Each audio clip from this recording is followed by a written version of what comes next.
Hello, Und hier wir everybody. Once again, it's on. All right. All right, everybody. Look, this is a Walking the Crossroads episode that we've been looking forward to. We have Mistress Syren from Tales from the Coven, a witch, a wondrous phenomenon of divine feminine vibes right there. We met about a year and a half ago. In Marie Laveau's at Halloween time, Samhain time, and you guys were there, and we had a great conversation. And I've been looking forward to talking to you since then. I'm glad we finally have you back on the program. Welcome to Walking the Crossroads. welcome. Yeah, Welcome. Thank you. I know we've Yes, been indeed. looking forward to this. It was Good. meeting you. It was like one of those weird, magical things that freaking happen in Yes. our lives, where you see someone, and you're like, wait a minute, and it just clicks. Everything fucking clicks, and it was just one of those things. It was crazy. Well, so you were there around Samhain time?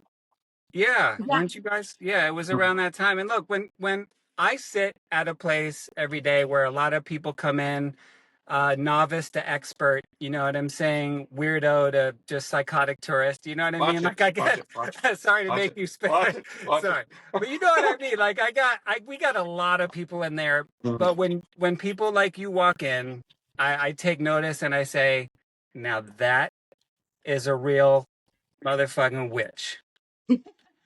It's that's crazy the how presence. you just fucking know. Yeah. Yeah, it's the presence, because you rolled up, we started talking. I'm like, now I want to close the shop and just talk to her for like a few hours. You know what I mean? Because we need to like get some things done and really see what's going on here. We used to do it when we were working together, and we would pitch my readings on certain shifts, and we would just like everyone else is like on pause, and we're just like funnel vision. Yeah. Indeed. Yeah, so it happens. You feel those people, and yeah. I mean, I think in a lot of ways I feel really lucky in that sense that whenever my husband and I do travel, never fails. It always is like, and we meet the most incredible people, and it always blows his mind because he's like, how do you do this? And I was like, I don't do anything. I'm just me. I'm just being me. You know? Yeah. Anyone I've dated, like ex-wives, that like they're like, how do these like serendipitously synchronistic, expansive, esoteric things happen suddenly, and it starts happening to them, and they're like, how did this happen? And we're at a coffee shop right now. Like, why? What?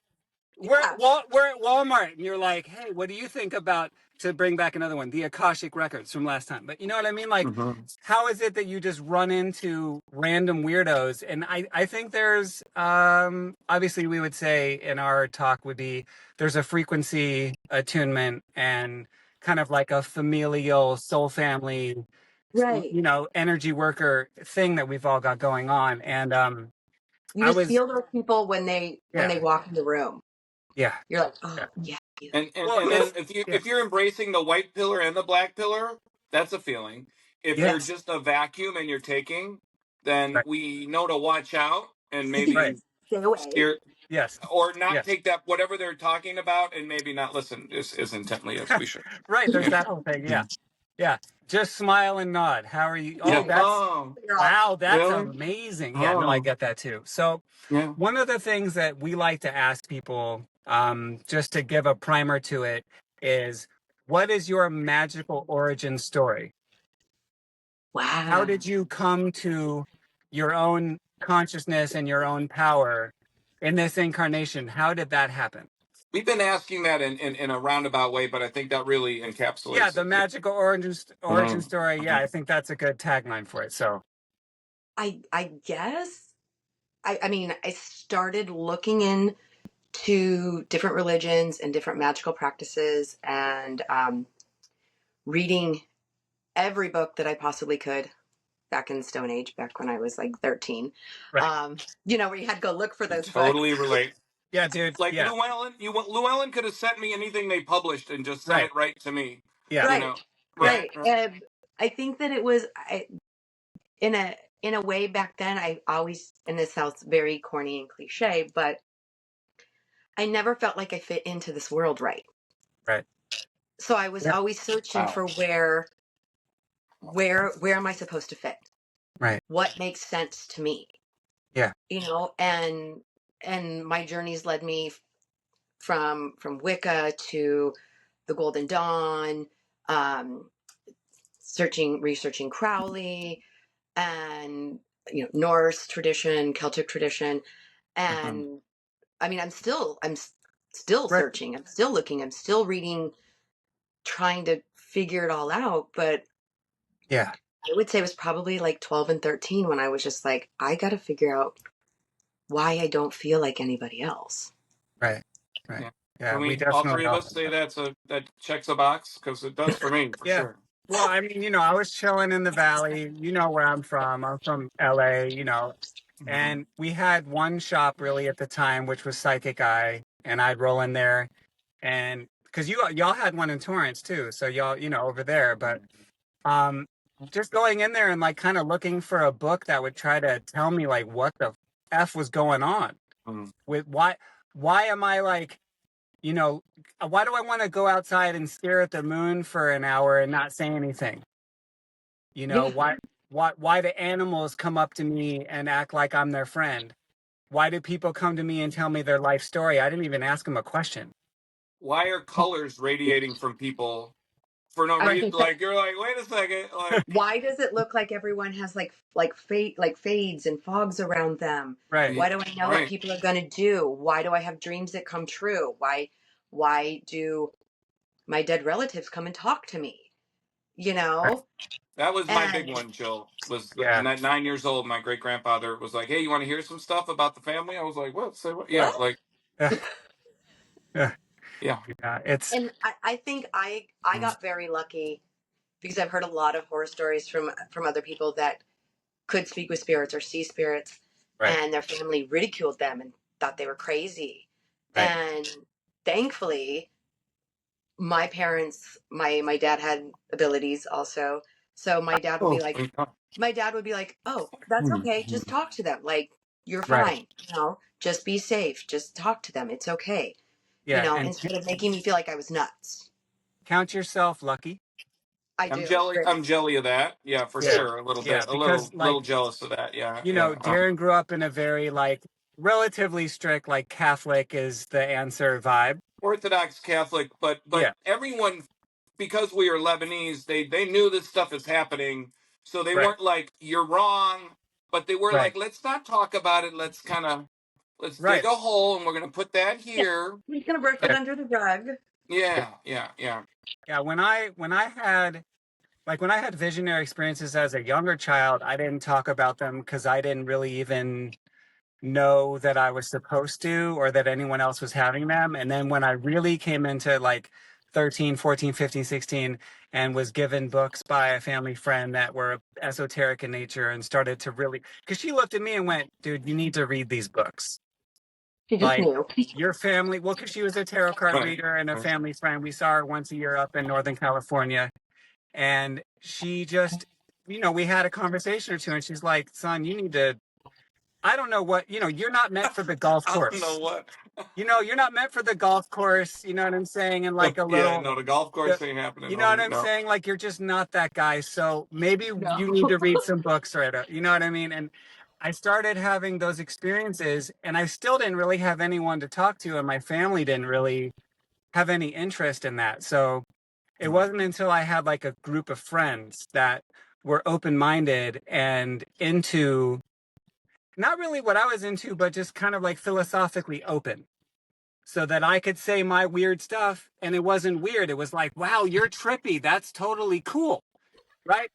Then that was for the first time I was like celebrated for being intuitive, for having shamanic vibes. And, because it's like my dad's Cherokee, but like he didn't remember anything. It had been generations since they taught them anything. Right. You know what I'm saying? So so growing up a young Cherokee kid, like nobody taught me anything about even where I came from and what that had to do with, so.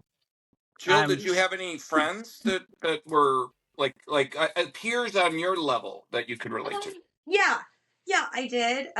Once I got to high school, we were definitely the weirdo kids in the 80s. but I had a small group of friends that were also really into it and researching and looking, and so that was really, really cool. And I had a friend who, her mom was a psychic reader, and she opened a shop when we were in high school. That's dope. So that was kind of the hangout, which was cool. I went back home 2 years ago, to Phoenix, and just walked in the shop, and she was like, "What the fuck?" Yeah. So I went by Raven. Went by Raven. Right. Nice. Hello. Right. Yeah. And Ravens No, see, everywhere. that Yeah. was the thing when we met.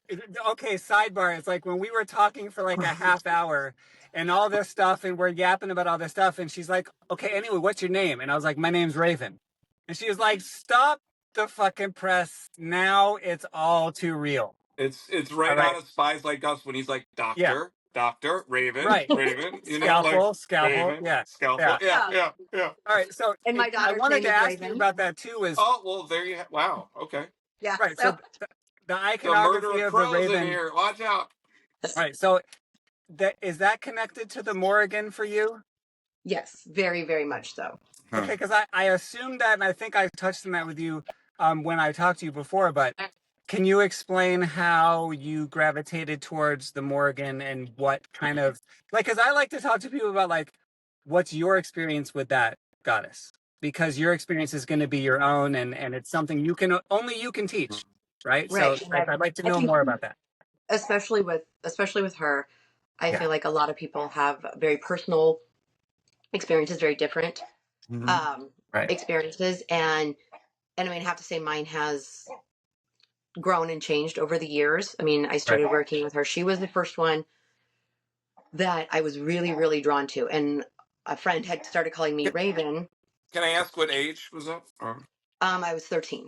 Just curious. Yeah, that's pretty young. Yeah, okay. Yes, indeed. Yeah. I was friend started calling me Raven before I even knew what that was like. Why ravens? Why? Yeah.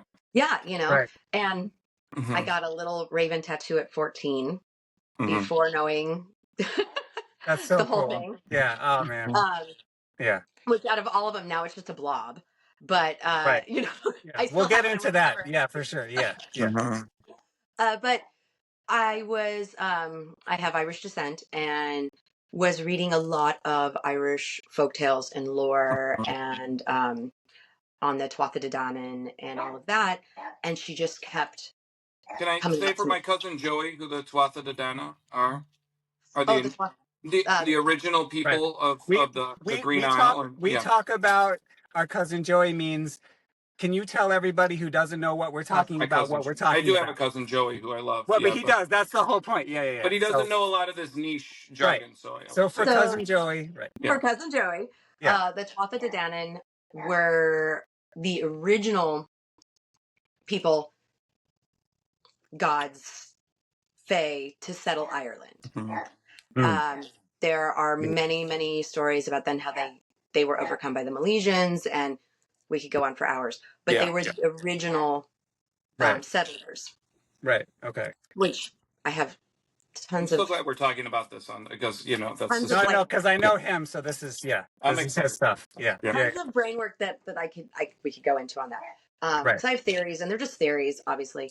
But so the pre-Viking theories, like pre-settling, pre-Dublin, Yeah, well, and I pre-Vikings teaching metallurgy and stuff like. I believe that it's a very good possibility that the Tuatha De Danann were actually aliens. So there's the whole thing, That because it says that they came in clouds, and settled the land, and they had, magical swords, they had magical cauldrons, and it's kind of like the Anunnaki of the Sumerians. It's like the Anunnaki, right? Yeah, I get you. I fully think that that's a mind bender right now. I'm like, yeah, let's get it on, baby. Yeah, all right, that's cool. Fully think it's a sister story. Shaking my tree a little bit. Wow, I love pterodactyls. Okay, wow. Yeah, no, I'm not saying no. I'm like, wow, I didn't ever would have thought. Yeah. And again, this is just something actually in the last probably 2 to 3 years that my brain has a rabbit hold on. Sure. That it could be a possibility. And maybe the cauldron of transformation is just like a molecular device that could transform matter. Right. Like a human DNA generator. Exactly. Ooh, yeah. Oh my God. That's weird. I kind of got the fuzzy buzzies when I said that. That's fun. Right? A human I'm getting DNA them too. generator. I'm getting them Okay. too. Weird. So like Okay. this is just something that I've kind of delved into in the last couple of years. Again, like saying like my journey I feel like has grown and changed over the years with that. Right. But so she just really spoke to me. And I started seeing the signs, you know, like right. I would sleep and I would be now I know that I was going on like journey. I was going on path journeying, and I would go into these meadows, beautiful green meadows, trees, the river, and there would be, you know, this woman standing there in, you know, long garb with all this flowing hair, surrounded by, you know, wolves and ravens, and she would just like talk to me, keep teaching me about how to be okay with my gifts. Okay, that's great. That's great, actually. And then that has now moved on for kind of my agreement with her. I'm pointing, she's got a big altar back there. My agreement with her. Yeah, right on. Talking about you, that part of my journey and my agreement with her is to show people strength and sovereignty. Indeed. Because so many people in our world don't have that kind of sovereignty, that belief in yourself, that strength in your own being. Yeah. So a lot of things that I do with Tales from the Coven, and so when you say sovereignty, you mean belief in your homeland, in yourself, in your integrity, and your family, and anything that you hold dear. And keeping that strength in yourself, knowing you have that strength. It's You know, kind that of saying strength. you own your land, you own your energy, you own your path, and you own your power. And your body. You own your and power your, and your body. as part of your temple, right? Yeah. Indeed. Because we're not taught really. I have a really big follow-up question to this that's tied right into it. So the tragic story, well, not tragic, but like it's so beautiful and powerful. But the story of Queen Boudica and what it's like when you understand that, and then you are an extension of the Morrigan and who she is. How is that a cautionary tale, or how is it something that you process and take, you know, it understand, but also, you know, how does it evolve your relationship with her? I take that story as one of immense female strength. Right. Indeed. And of course, being a woman and living in the world we live in right now. Yes. I think that having that female strength is something that a lot of women need. And in my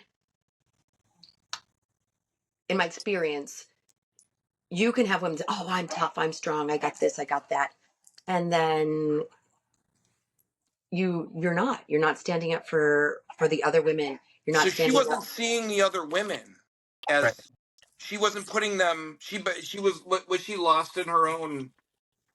Did she begin to like think she was the Morrigan, or you know, like at the end, like what's your take on that?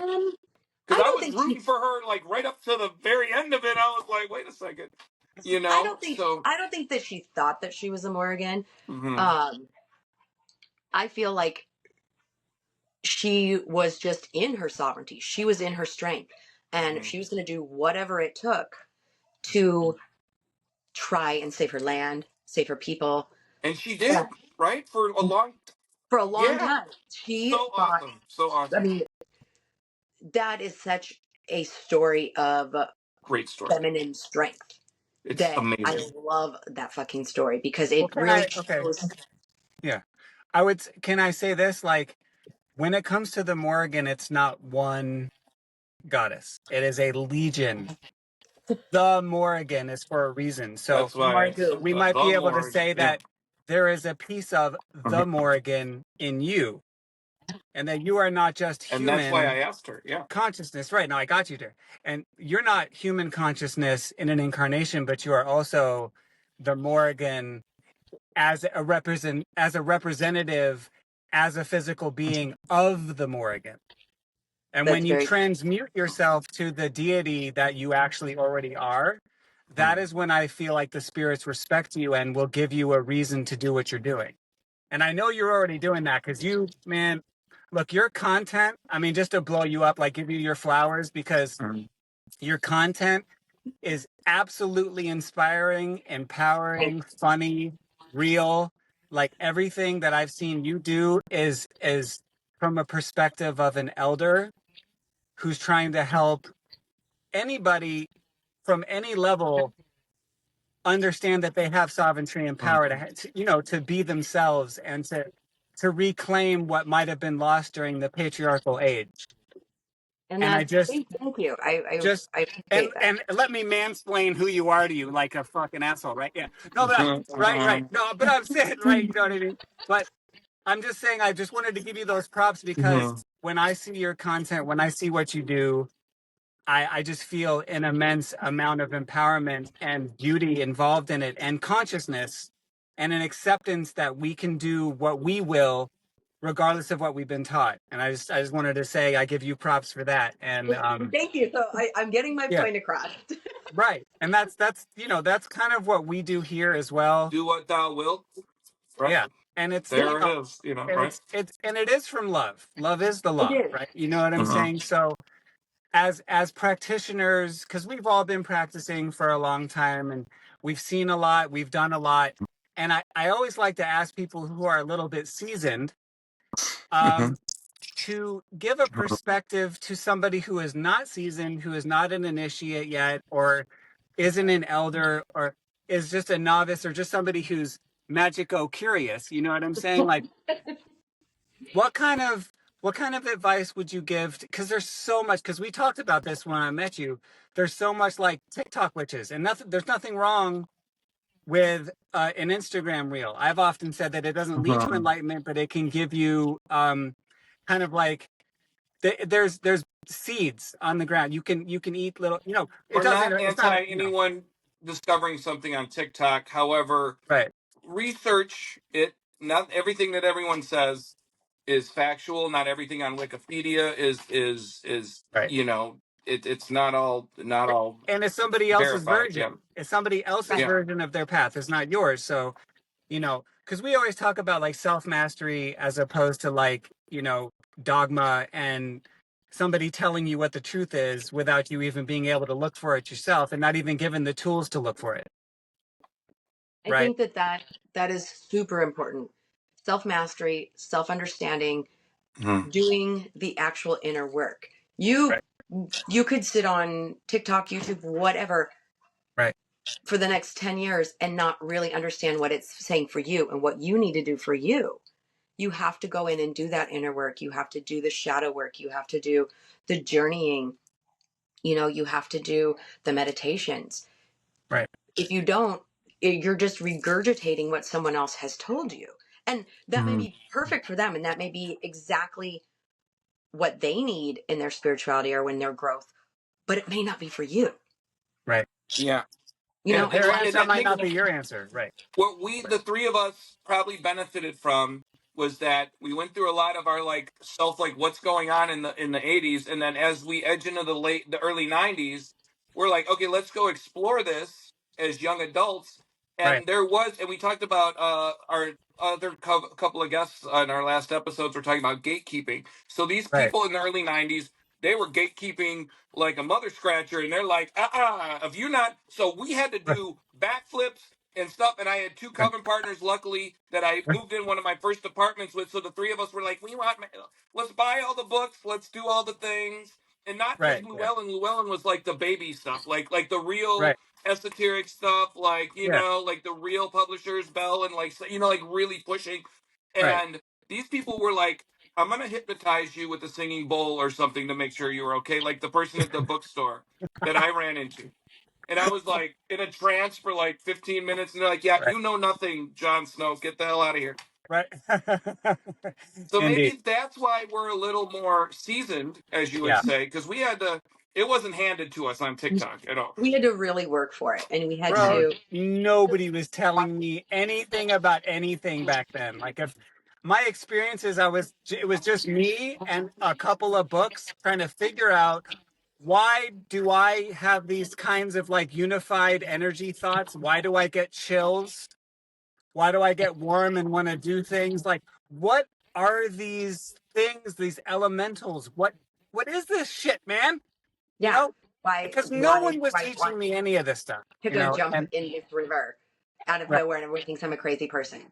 You right, know, like, yeah, and there wasn't back then. You had to want to do the research. You had to want to do the inner work because nobody was telling you shit.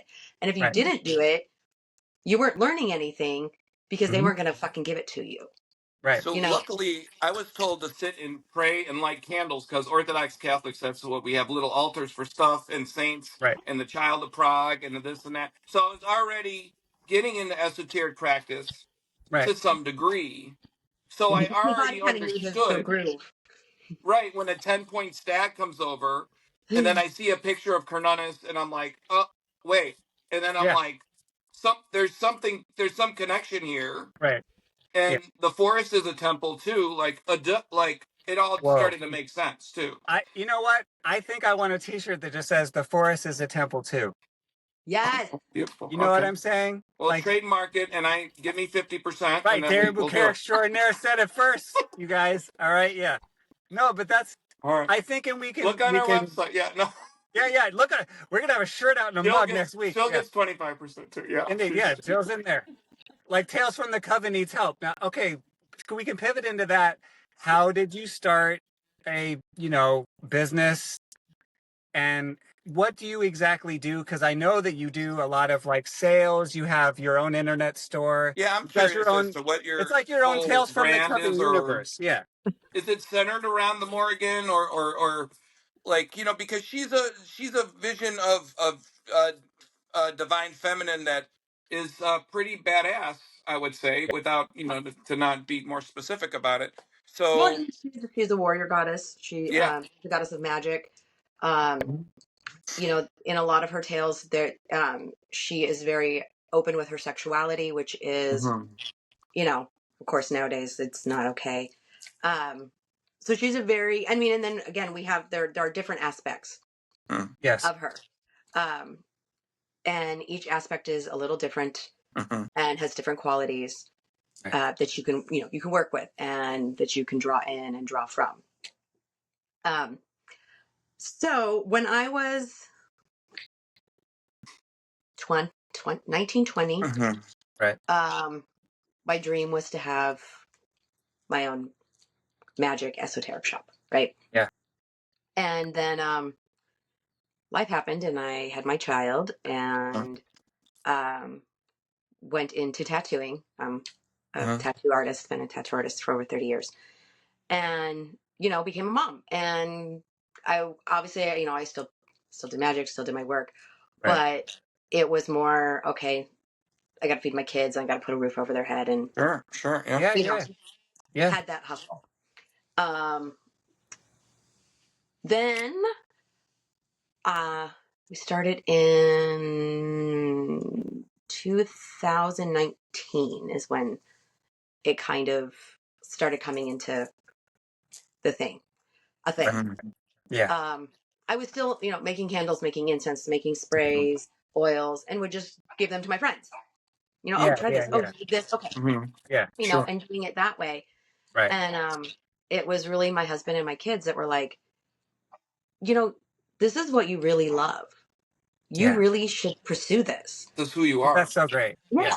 Yeah. And we're like, That's awesome. I love that. That's so great. And it literally took like my 2 adult children sitting my ass down and being like, Mom, what are you doing? Mom. Right. Like, this is what you love. This is what you're supposed to do. Like, these are your gifts, man. Just share them. Well, right. Yeah. And started a podcast with a friend of mine. And from there we were like, okay, well, let's start an internet store. And it was too much for him. it wasn't his gig. Yeah. Kind of walked away. It's not easy, dude. It's a lot of, it takes up a lot of your time. Yeah. Yeah. You guys know, Yeah. It's worth it. It's worth it, but it's an investment. He walked and away. Podcasting becomes a part of who you are. It is. Yeah. It as totally well. is. It's not just a thing. Yeah, it's a thing. Yeah. And I kept doing it, and it's just progressed to doing YouTube, right, having talks, like most Friday nights you do your on cauldron Instagram. talk. Do cauldron talk, and I let people like ask me questions, or if there's something that they want to discuss. Right. Then it's like a collective discussion, and it's awesome because it's like, oh, like we're talking like, oh, this was my experience with blah blah blah. Right. Oh, well, I didn't know that. That's rad. I'm gonna check into that. Oh, I do this. Oh, okay, cool. And it's a big growth, and it's a big community thing. And what I freaking love, and like, we all have those days where you're like, what the fuck am I doing with my life? But when I have those days, I think back and I'm like, man, like there are people that come on there from all over the world. Yeah. And literally will have discussion and sharing of experience and sharing of knowledge. And so then I go, all right, bitch, calm down.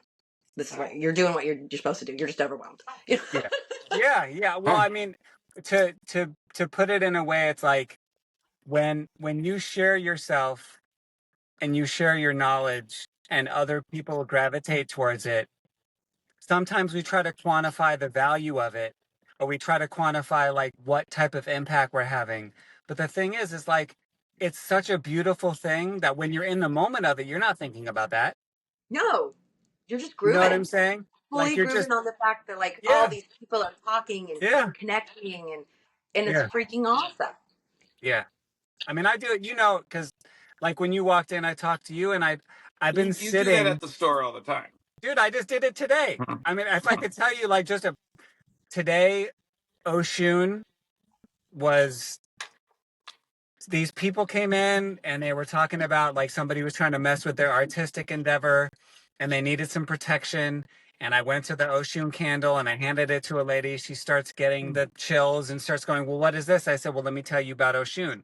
And I'm talking to her and she's like, I see honey. And I'm like, that's because honey's one of her offerings.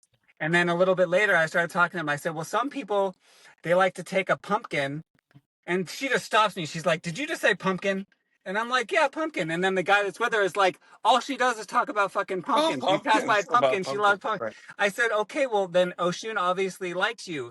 And then we had this whole thing where she's like, I guess I have to look into Oshun. She got the candle. She got the stuff. So it's just the type of conversations you could have with someone in 5 minutes could alter the course of their incarnation, because you were meant to be a signpost.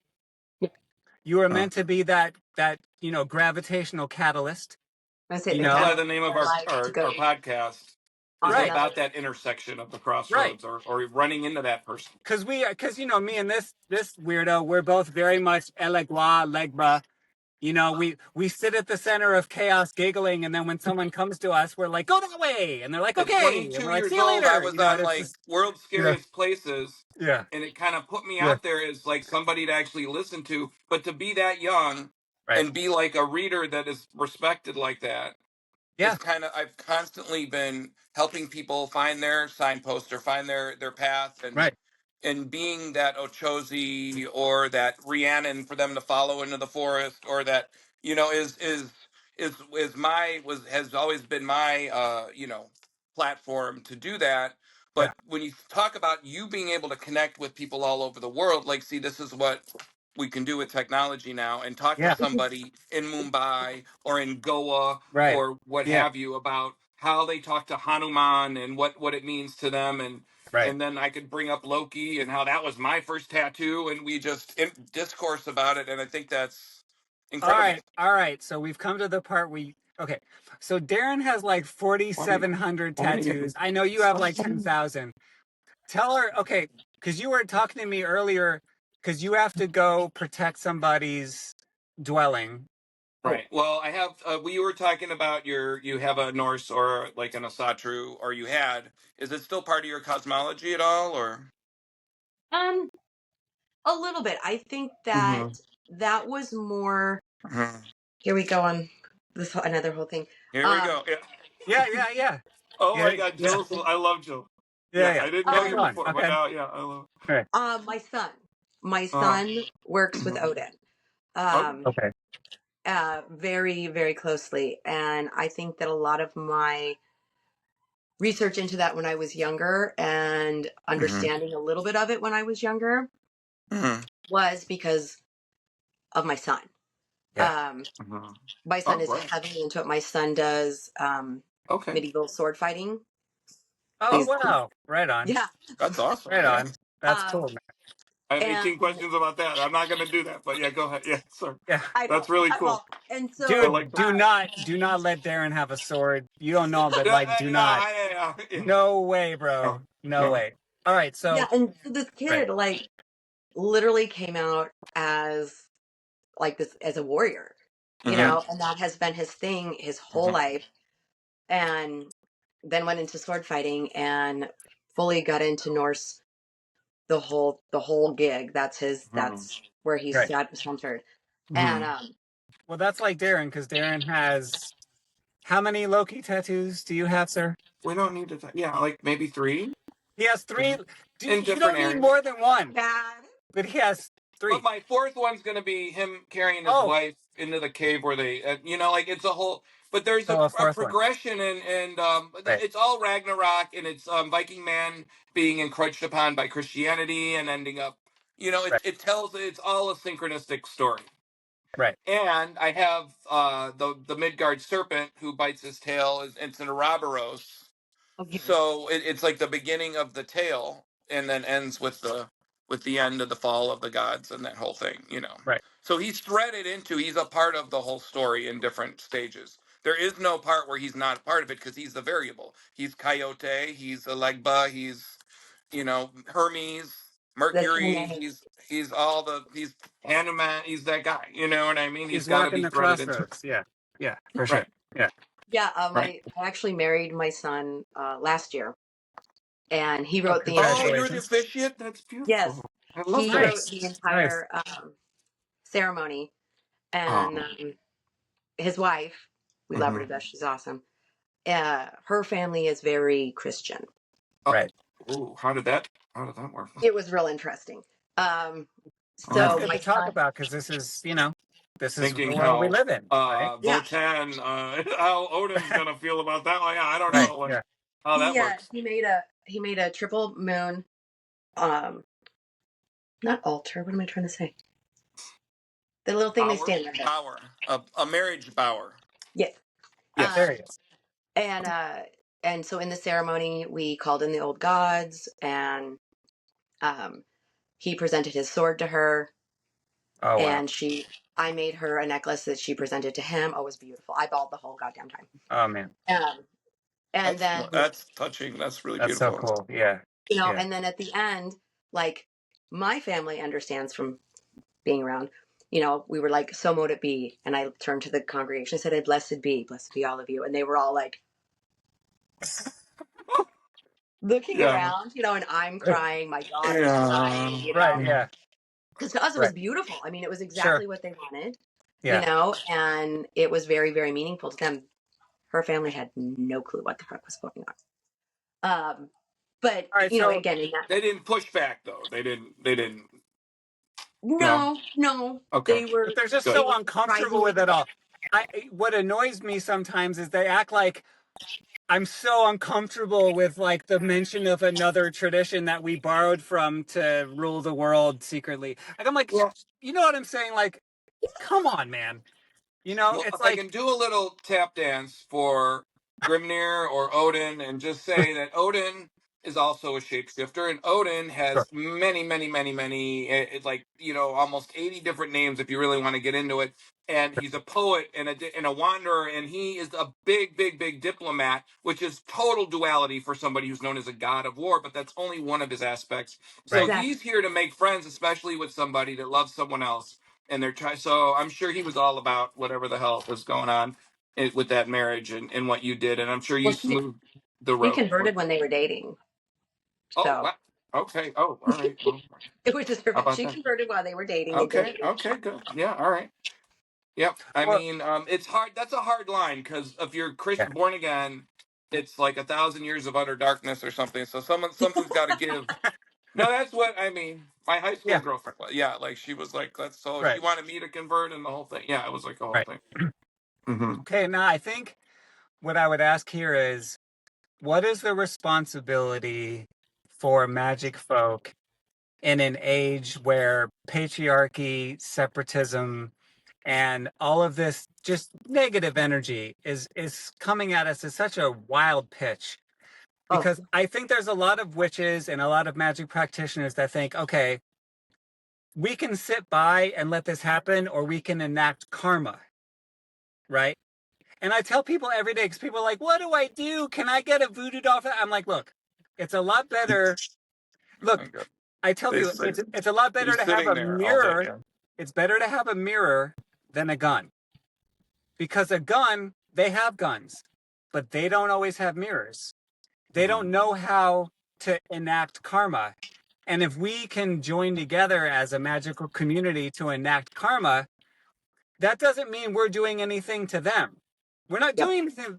We are refracting negativity back to its source. And we have that power and that birthright to do so. So, right. Reversals.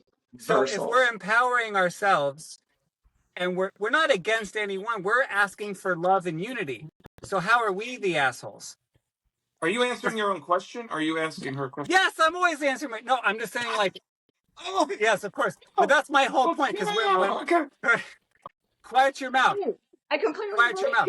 Right, quiet your mouth. So, but what I'm saying, like when we met, we were talking about the responsibility of the elders in this age of social media, of everybody telling you that you can get illuminated through an Instagram reel. Like, what is our responsibility as an elder in the magical community now? Because that's where we are, you know. And I just wanted to know what you think. I guess, especially as a woman in this age, like, what would you say to a younger female, especially who is interested in the work? And what is their responsibility right now? You know, what would you say to that? Definitely stand in your own power. Do not let what is going on in this world take away your power, because that's what they want.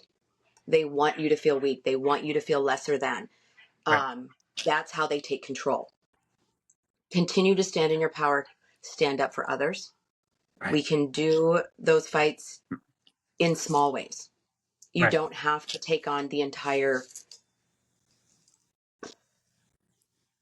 patriarch negativity shit all at once.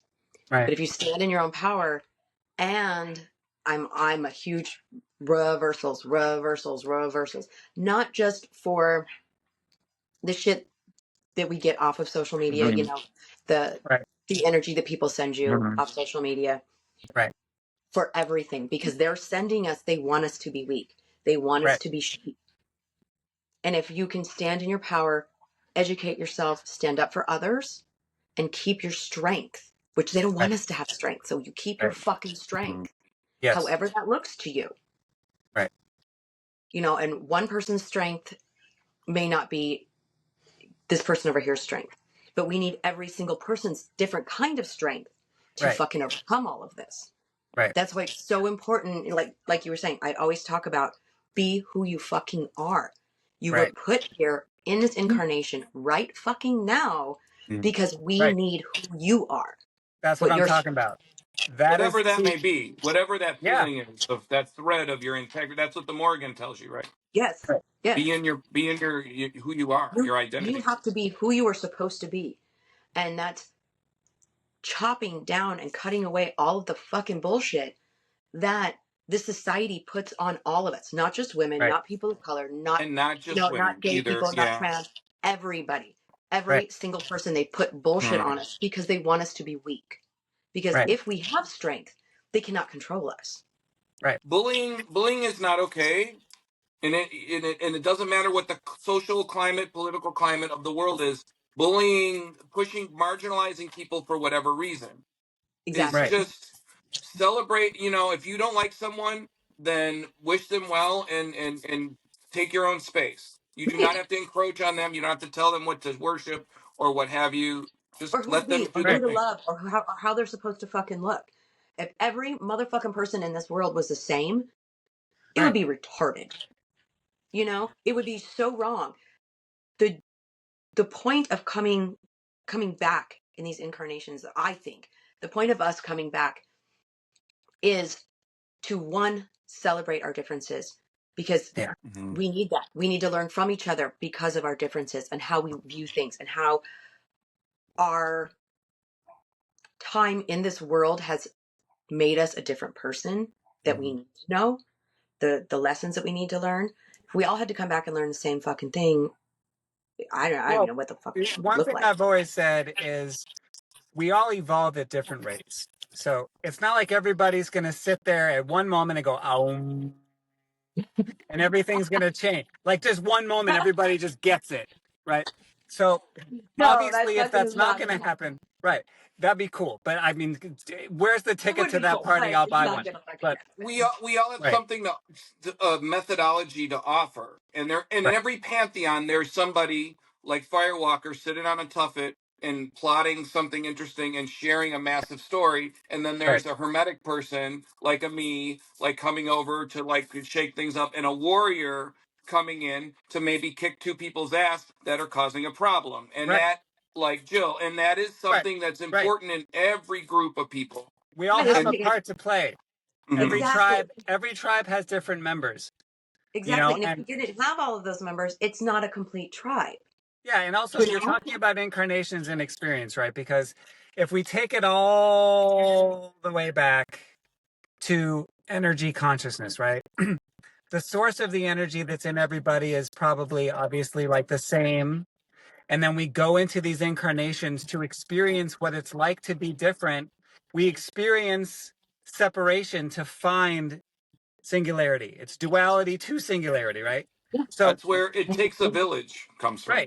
yeah, it's all the opposites. It's all the different ideologies, but they can converge in a sense of unity. And I think it's kind of like this, I would say. We come from unity, and the path back to it is the experience that we're looking for, because we want to experience what we actually are. Right. Because we are unity.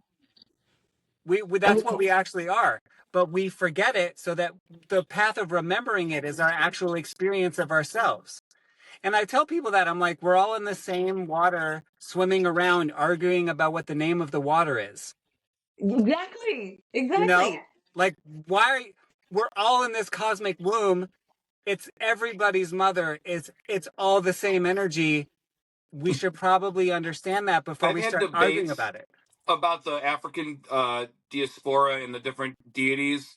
And we have a mutual friend, and he's like, no, no, no, it's Agwe if it's this close to Jamaica. And then if it's close to Cuba, then it's this water god. And I'm like, it's all water, dude. It's all water. Yeah, I It's mean, the come on, ocean. man. Like, there's Like, come 100 on, man. names. Yeah, it's And then we it's get the same closer stuff. to Norway, and it's Njord, and I'm like, Yeah. what are you talking about? It's the ocean. Come on, man. It's Let me that talk about it. We're you getting get to caught up that in the point where you details. realize it's that there's so many similarities in so many different cultures. It's basically the same sort of energies. Like when I came down there, Yemanja hit me like a fucking ton of bricks. As she does. Yeah. Yeah. I'm literally looking at a whole Yeah, half because of if a you saw room my devoted Yemanja, to it. he's That's got an what altar in his. I'm like, it's constantly Yeah, that's his buddy. So yeah, for But sure. she would you need a little of her to put out the fire sometimes. I would imagine. Yes. Yes. Right? I mean, A little I need it balance. A little Yes. because I balance in got there. air and fire dancing all over the place. So I Yeah. needed her. That's what my two mentors said. I'm like, why does she keep talking to me? And they're like, it's not what you can I relate to. It's Right. what you need, homie. Right. I It's was what you like, don't have. oh, Right. It's what you don't have. Yeah. okay. Yeah. Which I get that, and I gotta say, with working with her, I've mellowed my ass out quite a bit. you know? Right? It's a good thing, right? Yeah. You know, a little more chill. And you can always go right to the ocean and find a nice little beach. You're lucky enough to be that close. Oh Good. yeah, and I've always loved the ocean, so that was always a big thing. That was like, oh, now I get it. Okay, all right. She's been Well, I there have too. a home in Chattanooga now, so I'm trying to do some more of the earth stuff, more like REI, sort of mountainy, you know, kind of get it because I don't do a lot of that either. So for me now, that's where I'm going to I have to go to the ocean, you know, as much as I can, but you know, it's kind of. We have a 7-foot statue of Yemanja from Bahia, Brazil. Beautiful. Yeah. And she's the matron spirit of Brazil. And we have a statue from Brazil in our shop that's been there for about 40 years. Oh, wow. And, sorry, it's the energy that sometimes people come into the store and they stand there and they just start crying. Yeah. They're like, I have no idea what's going on. Their eyes are tearing up. They're like, what is happening? I'm like, it's probably just Yemanja. You're probably just in the womb. It's so much emotional energy that it's hard to process without crying, and that's okay because you're protected in here. And yeah, I mean, I've had so many Yemaya experiences, and this cuckoo head, because he loves Yemaya, so like we have such a strong so the bond with that. statue's so tall, I've seen like an energy outline of it kind of move across and then come back to the reader room, and you know, and I couldn't like go like I've seen like images of the Blessed Virgin when I was young, and it's like the same vibration of that healing maternal peace and tranquility. Indeed. And then the duality of it is if you go a little deeper to Mariana's Trench, you get Olokun, which is a hole, which is some badass, some shit. You know what I'm saying? The more Morrigan type vibes, for sure. See, you say names and things happen. No. Yeah. And it's funny because we just talked about that today because we had a candle on the altar that was Olokun.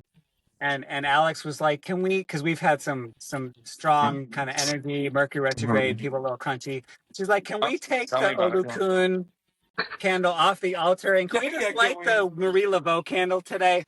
Because it was like, we were having you know, she said, it was funny you say that because we were like, we need a little less Olokun today and a little bit just Marie Laveau. So yeah, I've heard in DC and in New Orleans from several people in different areas, like sometimes where they stop their study right there with some of their African, you know, like study because it's just too much and they're meant to stop there, and that's fine. You know, that's respect. That's their path. Well, it's kind of like there's the part of Morrigan, like any triple moon goddess, you've got the maiden that's full of joy and full of hope and full of things for the future, and then you've got the full moon, which is like the full mother energy. But then you've got the crone, and a lot of folks are scared of the crone because the crone is in touch with death. And all the knowledge. That's where all that knowledge. Right. So it's kind of the knowledge that supersedes the physical world. And for some folks, that's a little freaky. That unearthly energy is scary for them. Yeah. Right. Especially, so I think with her, you know, also being the goddess of prophecy, you know, that when you go into that crone aspect, that's really where her prophecy comes into being. You know, she could foretell in the battle who was going to die, who was not going to die, who was going to be chosen, you know, and who was going to be then, you know, taken to the Summerlands when they did die. So I think that aspect of her really freaks people out. You know, like the washer at the ford that is washing the armor. The Queen of the Valkyries aspect of Freya, or you know, You know, so I think it freaks people out. But what I don't think a lot of people also get from the Morrigan is there is that mother aspect. It's the Maka aspect. That was a mother who basically sacrificed her life for her children. Right. And you have I mean, you kind of, and then curse. I mean, that's kind of your story. The men of the village, a little bit of it, yeah. That's cool. That's so cool. You know, there was that. You also curse all the men of the village to go through birth pains. But you know, there's karma's a witch. Exactly. Yeah. I love her a she, lot, and I've been trying to make space for her, and then she'll let me know if I need to. And it's also physically, everyone, especially, she needs her own singular area, so she'll let me know if I need to make space for her too. And, you know, I have a big she does. She comes. relationship with Breed and stuff, so it's I gotta.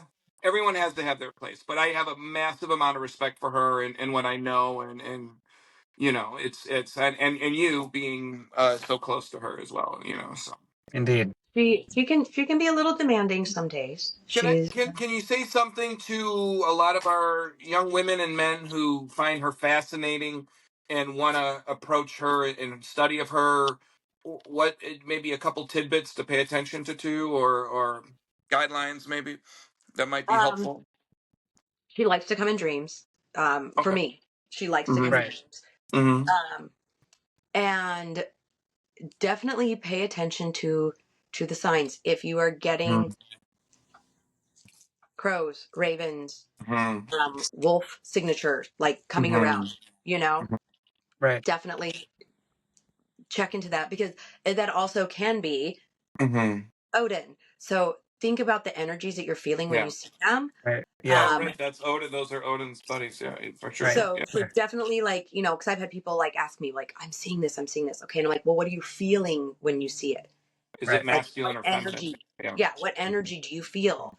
You know, because that's going to give you a little more indication. Is there ever a moment where, now, we've talked about this on this podcast, sometimes people think certain divinity forms are just like pretty badass and like rock, you know, like, so if it, will she let someone know if like we're not the two and I'm not the one? Will she let somebody know? Okay, all right, that's, well, I mean, like, yeah, she's even if I like my don't say she's bestie difficult loves to her, work you with, know, like that but whole thing. she is a demanding goddess to work with.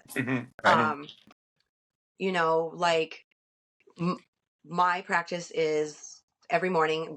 I'm talking to you guys from, so I'll explain. My lair is it is in a building that was built in the back of our house, and this is where I do all my creations. I make my jewelry. So you're My not calling it a incense. she shed, right? No she shed.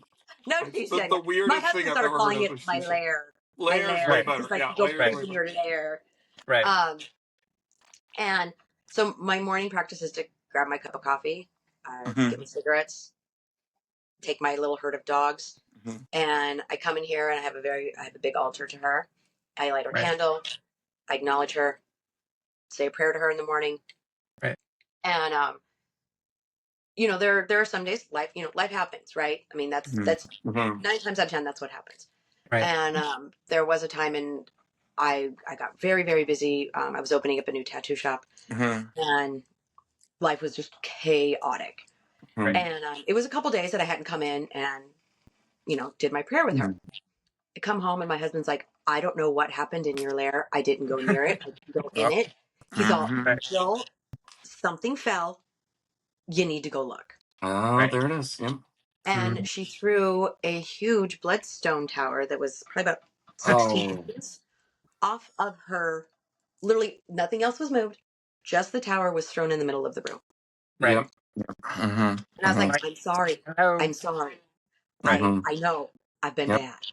You know, and so she is very demanding. So you come in there with your pack of wolves. But could we say it's and stuff, and you're it's like, kind of what's like up? saying there's a discipline that you need to have with yourself that you weren't honoring, so that happened. It's not like the goddess is mad at you. It's basically it's a relationship. See, I think some people get caught up in like there's this deity over me and I'm this it's a relationship between you and yourself and the universe, but it represents as this thing. And sometimes those relationships are demanding because that's what you need. Yes. And I feel like Sometimes it's also the path that I've chosen. Right. You know, I chose this path before I came here, that this was what I was going to do. This is how I was going to live my life. And very much so, like it's that relationship. I made this commitment and I wasn't honoring it with myself. Right. Definitely. That's why I listen to her, and she'll let me know if I am ready or have the space to make for her, and she'll let me know. But I can interact with her if I need to with clients that are devotees or high priestesses of. She's totally okay with my interaction with her. But again, you have a friend, and now another friend. You have ravens around you. Yes. There's that. So obviously, yeah. you've attracted people that are like that. So yeah, that's good. That's good. So yeah, and I mean, what I would also like to say is that I mean, we could talk about a lot of aspects of what people consider the dark goddess, right? I love because it's always like, oh no, the dark goddesses are coming, right? It's Hecate, it's the Morrigan, it's Kali, it's Oya. It's always like, oh no. Well, I and have a it's like huge practice with Hela and Freya and Persephone. I do a lot of ritual in DC with Persephone. So my understanding of the nuts and bolts of her parameters is pretty. But that fire aspect is something very singular to her that I really, is pretty. I mean, culturally, it's like it's very cool. It's very cool. Indeed. So the one thing I wanted to ask before we let you go, because we'll have to do this again and come up with another topic. The thing is, well, because we have a cornucopia of information, and we're trying to focus it on we could trying to focus it on certain aspects. Like we're talking about the Morrigan is a legion, so is our brains. Readers or practitioners or what have you. They can be very new agey, but like you and I definitely have a lot of connectivity with a lot of polytheistic stuff and understanding of it. So so I appreciate really discoursing with you. It's very cool. So like not to discount, not to be bitchy about it. I appreciate the new agey stuff. I appreciate that it gets people thinking and it gets people on a path. But I feel like just say it, man. Just say it. But I feel allowed to say it, dude. Safe space. Right. Safe space. I know. Hold this crystal and say, no, I don't know. If you do not embrace the dark and light, like the dark goddesses, if you do not embrace the dark and the light in yourself, you're not really knowing yourself. You're not really having growth because it's kind of like social media. Social media is the highlights. Yeah. Right? It's not a highlight reel. It's not fucking That's rainbows. Not real. And unicorns like jumping over. That's not real life. That's not what you have to encounter in this world. And maybe it is for some people. I don't know. Life's never been that way for me. But I feel like, again, I think like it gives maybe some people like an in to learning more and to doing more growth and to doing more research. Like it's the gateway drug. It's that little thing. They're like, oh, well, this is safe. And then they start growing and they start learning. And then they want to go farther. They want to learn more about themselves. And they want to do more magic. Yeah. But then I think some people just, I don't know. You're taking on water on the ship, and you're taking on more and more and more. If you don't purge it, and then your ship's gonna sink. Like that's it. You can't be nice to everyone. You can't absorb everybody's stuff. It has to purge, and you have to have something or someone or a divinity form that can help you release some of this stuff and get rid of it. Well, if it's all a balance, how can it all be love and light? Exactly. You have to have a balance. Right. You have to be able to defend yourself too. You open this with saying the pillars, right? We're talking about the black and white pillar. We're talking about the joining of those being your essential self, and all of those things have to be reconciliated, right? To have a true, authentic experience of yourself. So we are gonna talk again. We're gonna leave it here. And we're going to leave we're going to leave the two pillars just sitting there.